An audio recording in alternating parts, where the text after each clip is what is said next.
Yeah, that's really interesting, right? Because to start off with, we didn't actually expect to see Rabbit and Fanayan landing over here towards the Jones' contestant, right? Many people thought it would be Blueback in theory. It's not obviously been them in this case. This time it's Fanayan winning it out there. They come in clutch in that moment, but we're right into some more action over towards Logjam. And another case of a fight maybe we didn't expect to see, but a fight that Flois will be happy to be winning here, doing the crucial shots in the end. Mappy comes clean as well. Noah Riley and Vidil. This is so interesting, Shayo. We expected to see Noah Riley and Vidil over towards... I'm very concerned to see exactly how Noah Riley and Vidil's day goes if that is the adjustment. Look, if there's one team especially, or two teams especially, that won't be happy to see how that fight played out, it will be Pink and that's Malibuka Mustache. If now Noah Riley and Vidil decide they want to go back to Command, that could be tragic for those two teams. I will watch the perspective of veterans versus rookies. Look at Yusri though. Doesn't matter if he's new on the block, he's doing so much damage with every shot. 1v2 with the auto shotty in hand, and the Lex next squeeze are down. What a shot from Yusri. All season long, we've talked about how this guy, things are looking a lot more fun than maybe we expected. Tayson and Chapix. Oh no. Not a team that I want to see getting an engagement, right? Very much a big favorite. The analysts, Reese and Minnie, both have these guys as their potential winners for the whole thing. And understandably, two of the greatest Fortnite players we've ever seen. Two players who are hungry to do better than how they did last season. Into some tournaments, some set lobbies, like the game 5s and 6s, that's where this specific duo starts to struggle and swap lives back and forth. It's happening now. This looks like a repeat of Qualifier 3. And for the people who maybe weren't here watching that stage, it was when the vehicles had just been removed. South zones were their biggest enemy. They've struggled so much against them, and coming into the finals, we thought they really had finally adapted and adjusted. Game 1 though, up against Clown and Refsguard in the zone. We saw Hen as a solo, now it's time for Queasy, but as much as a great player he is, this is such a difficult task. Refsguard, so relentless, doing the finishing blow as well. Him and Clown now will have their path to zone cleared, but they take out the reigning champions. A very, very rocky start for Queasy Hen. Real talk. And look, we've hyped up many teams so far at the top of the show, but these guys will feel like, you know, they've been done dirty by us as analysts and casters, because genuinely you could argue these guys are the biggest favorites coming in to the FNCS finals. Their form leading up to it, Shayo, has just been out of this world. They're winning cash cups, they are dominating events, they're winning at Command Cavern. They've shown they can do it when they get zones, when they don't get zones, when they do get zones. They obviously have access to the vault in some games as well, depending on where Gunner spawns at Command Cavern. And so very much one of the biggest favorites to do it all. And my team that I have as favorites are struggling right now. Mustache down, Malibuka having to play as a solo in game 1. This is the effects of clashing with the team all the way from Shifty Shafts, getting really late into moving into the zone. Really just struggling here in game 1. And it's not because of a lack of preparation, but this lobby is the biggest, the hardest, most difficult lobby in all of Fortnite, the hardest lobby you will play in. And so as much as you prepare leading up to it, Shayo, when you're in the moment, it is just such a meal. And some players can't... There's no way. No shield for Cammy and Seti, down to Surge. Come on. Down to Surge. We talked about how they have a nice setup. Not even many people in Tilted. Might not be their usual Storm Surge strategy, but there should be so many people, Evan, moving around them. They have to land at least one shot. Come on. Shayo Aja. For anybody watching right now who doesn't understand the scope of what we're seeing right now, we're seeing experienced veterans, people who have Storm Surge on lock in their back pocket, struggling to get Surge. Seti and Cammy in game 1, struggling with Surge. The Mist as well, and the Pad has a power loadout, but from this spot, with just being barely above Surge, I don't think that is enough at all. Yeah, this is just so difficult. You can see all these teams looking at him. He uses the tree to line of sight his way in, and that's nice. To survive a little bit of these placements, he needs to wait for 10 different duels to go down, and he's been hit for a white tag. That'll make people way too salviated for the moment to get this elimination right now. It's a quick tell too. There's not going to be that much speed in terms of expansion in this base. Not too much on the defensive side in terms of a voice for Malibuka. It's known now that he's a solo. Wood builds coming out as well. No one else in the lobby going down whatsoever. No fights breaking across the map. He is the spotlight. He is the man of focus. He runs away though, and it's going to be kind of okay for now. He's going to be taking zone for this though, Levin. This is disastrous. I think his hope here is that people just forget about him at a certain point, right? Maybe he can just sneak his way in, but the moment he places a build down, instantly the shots come through right again. When Malibuka is playing heel game in the 4th zone and is down on Surge, you know this FNCS is built different. Yeah, this is just...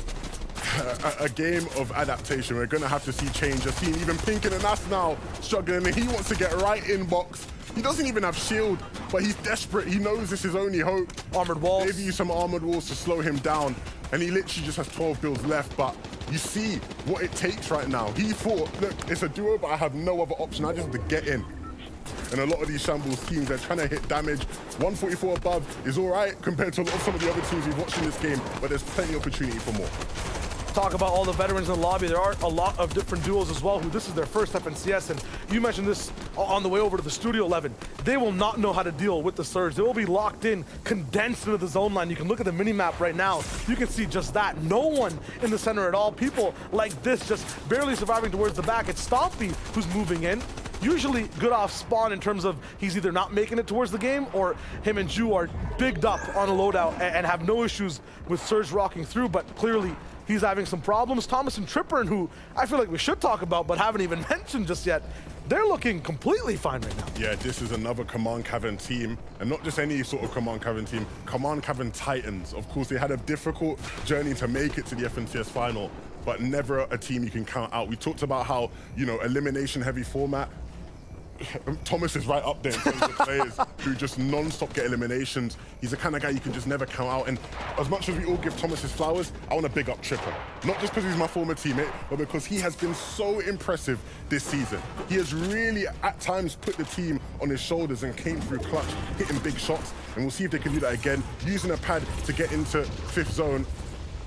And you can see already the position they're taking, making use of some of the builds of Art School and T-Chips. And they're set up nicely. Meteors flying in, definitely have an impact here. Thomas and Tripper now with this POV, gonna be a lot more active than Artskill and T-Chips right down below.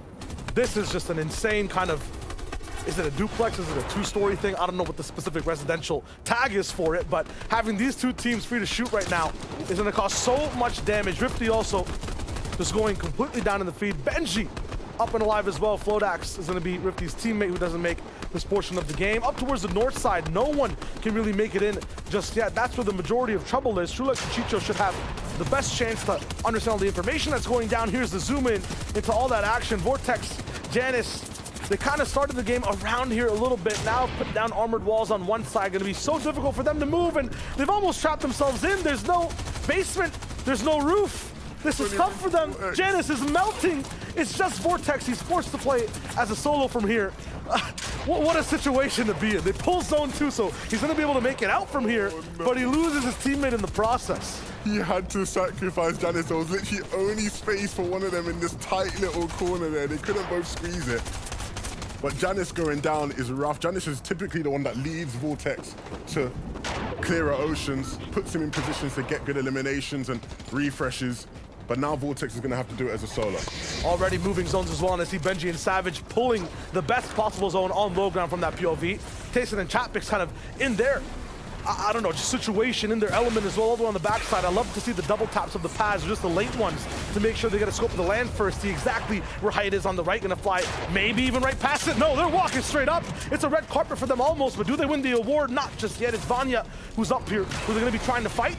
Chatpix and Tayson looking for an option still. They need to force a fight here at some point. 200 below Surge. This is trouble for them, but they can't find a single duo. They're looking for another pad, right? And you see dropping down, they actually look like they're about to take out Vortex. He barely gets away by the skin of his teeth. Kami and Vanyak, though, held on to height against Chatpix and Tayson. We'll see how many times we get to say that throughout the day. But maybe I spoke too soon, because in the backside of the zone, Kami left Vanyak to fend for himself, and he wasn't able to hack it. Tayson picks him up. Chatpix did go down in the meantime, but Tayson is no stranger to a solo clutch. Deep in the zone, they're using the chunk splashes for some extra time, and needs to hit a big shot, and he will. The game's gone, though. The zone is so far away. They've been playing their own little mini-game here the entire time. Bats are going to come close towards Tayson, but he's taken so much in terms of resources to have this position. He's a solo now. Yeah, and Nas was on his wall there for a moment, got the edit through just in time to delay.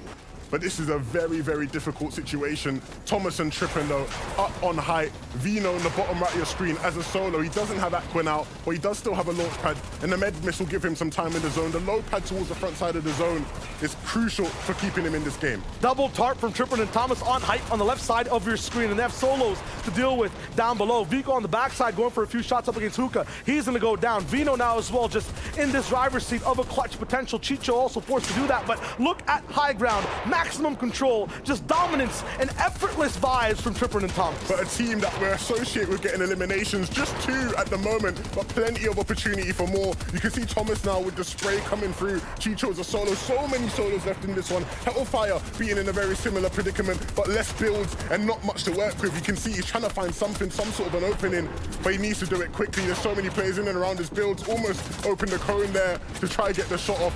But you can hear he has the sound cues, he just needs to connect the shot. Has to play with just the time. 8 teams left now, all the way up to close to zone 9.